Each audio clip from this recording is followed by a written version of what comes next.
Welcome dear student. We have already started with the lesson measurement and effects of heat, and this is a part 3 video of this lesson. So let's start with the lesson. So student, we have already completed some of the concept of this lesson. So let's take a quick recap of the concept. So first we have learned about the heat and its sources. So student, what is heat? It is a form of energy which flows from an object at higher temperature to an object at lower temperature, and its sources like sun, earth, chemical energy. Earth means geothermal energy, electrical energy. So there are different sources of heats which we have already covered in our last video. And next is a thermometer and its type. So thermometer is a device for measuring temperature of an object, and the different types of thermometer are like clinical thermometer, digital thermometer, and maximum minimum thermometer. And third was principle of heat exchange. So when a hot object is kept in contact with a cold object, they both exchange heat. Okay, so this was a principle of heat exchange. So let's learn more concept of this lesson. So next is we are going to learn about the specific heat. Let's see the definition. So student, specific heat of an object is the amount of heat which is required to increase the temperature of unit mass of that substance through 1 degree.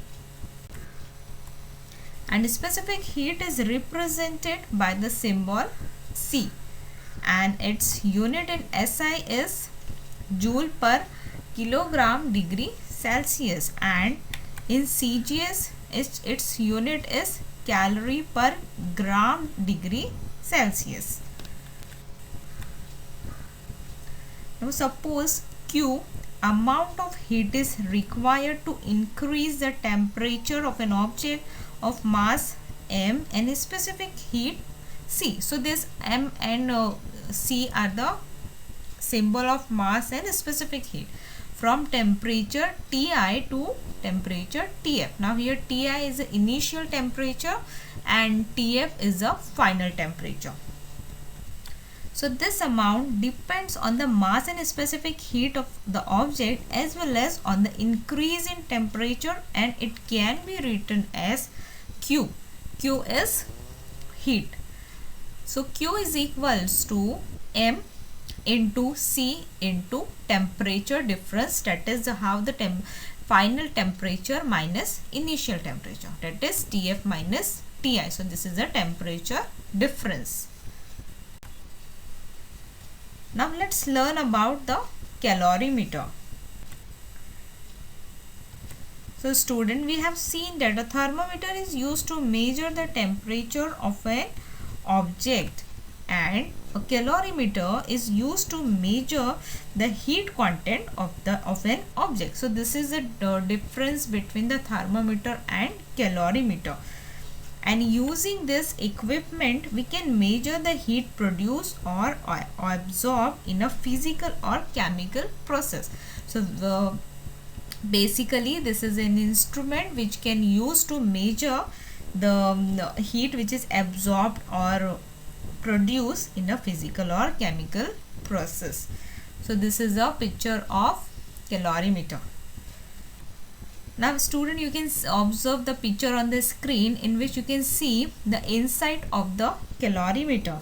Now this calorimeter is similar to a thermoflask, and a calorimeter has two vessels, an inner and an outer vessels. So these two vessels you can observe clearly in the picture, that is inner vessel and outer vessel. So this way no heat can be transferred from the inner to the outer vessel or from the outer to inner vessel. Now thus the inner vessel is thermally isolated from the surrounding. So inner and outer vessels are separated. Okay, so the inner vessel is made up of copper metal, and the thermometer for measuring the temperature you can observe the thermometer, which is used to measure the temperature, and a stirrer for stirring the liquid in the calorimeter are fitted in it.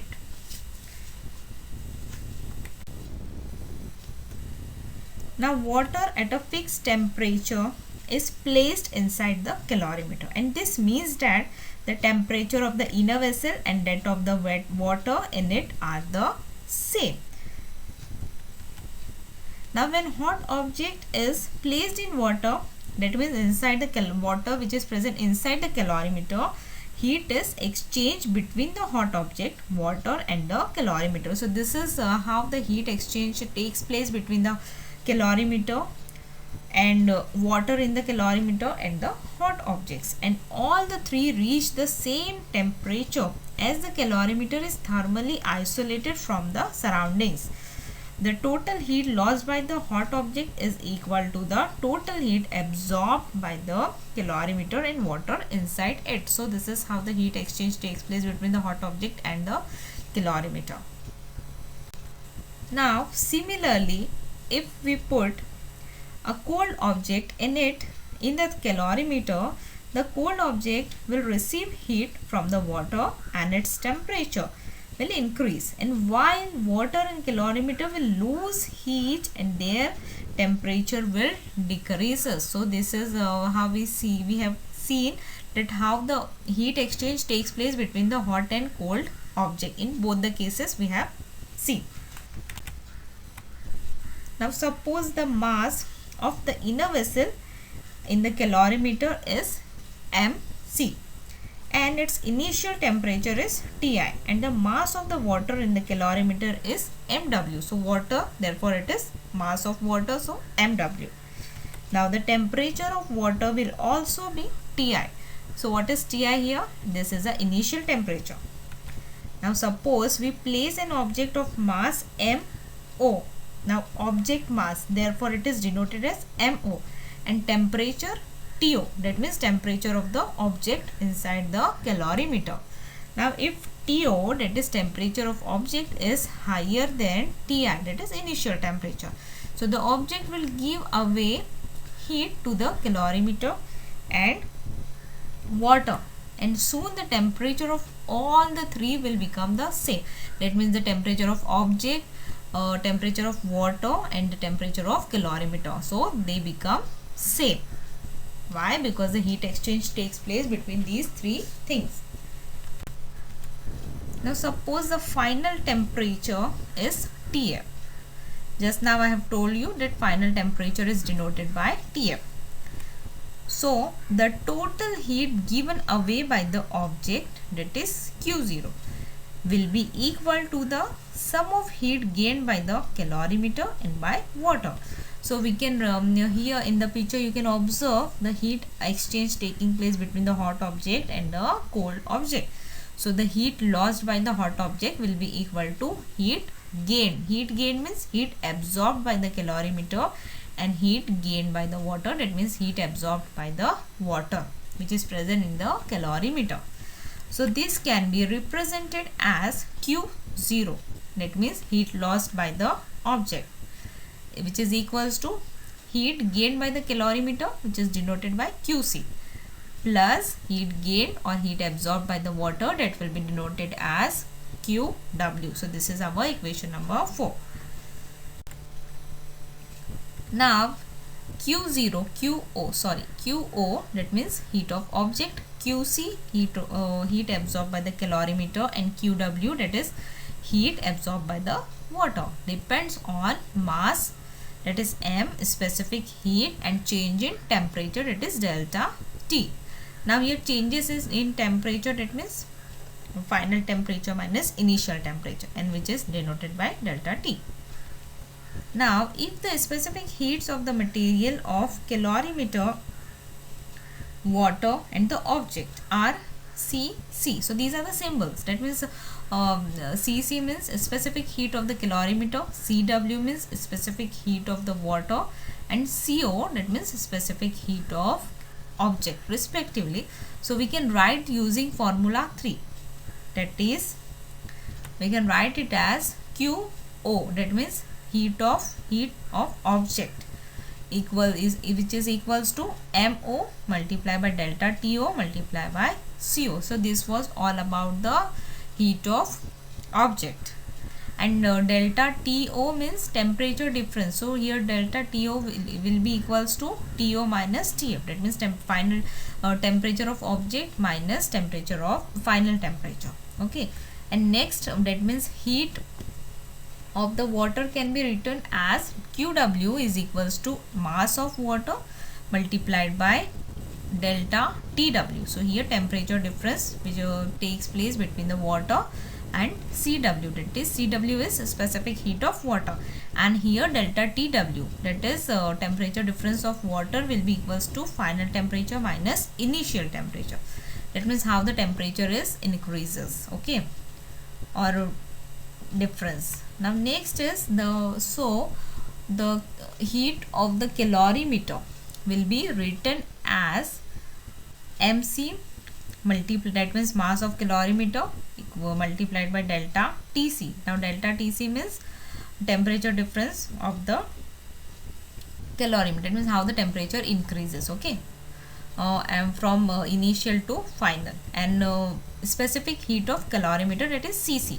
So here delta TC can be represented as can be written as it is equals to TF, that means final temperature minus initial temperature, and which is nothing but equals to delta TW. Okay, so this was all about the heat of object, water, and the calorimeter. Now next, here by using the formula 4, that is Q0 is equals to QC plus QW. So using this formula we can write the equation number 5 as MO. So here heat Q0 is equals to MO. This is about object, okay, heat lost by the object. So it is equals to this is MO multiplied by delta TO multiplied by CO. It will be equal to QC. And what is our QC? It is nothing but MW multiplied by delta TW multiplied by CW plus MC multiplied by delta TC multiplied by CC. So this all about the equation of the heat lost by the object and gained by the calorimeter and gained by the water. So we can measure all the temperature and masses of the object, calorimeter and water. Okay, so if we know the specific heat of the material of calorimeter, that is copper, and that of water, we can calculate the value of the specific heat of the object using the formula. So by using this formula we can go calculate the mass and temperature difference, or we can also calculate the specific heat of the material or any of the object or calorimeter. Okay, so student, this was about the calorimeter. Now let's solve one example based on the specific heat.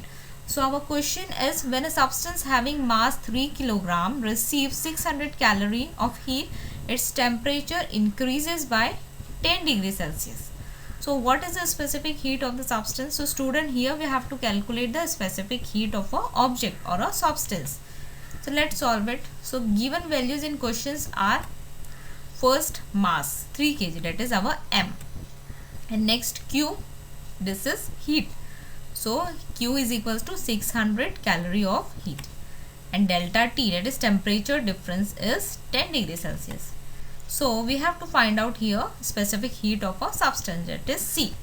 So according to the formula, so we have formula for heat is, that is Q is equals to mass multiplied by specific heat, that is C, multiplied by temperature difference, that is delta T. So here we have to find out the specific heat. That's why we have written C is equals to Q divided by mass into delta T. So by putting the values in formula, we can get the answer, that is 20 calorie per kilogram degree Celsius. So specific heat capacity of a substance is 20 calorie per kilogram degree Celsius. So student, in the numericals you have to write down the answer in a sentence form also. Okay, so this was all about the specific heat calorimeter, which we have learned in this video. And next, I hope you all have understood this concept of calorimeter and specific heat very well. And next part of this lesson we will continue in our next video. Thank you. Thank you.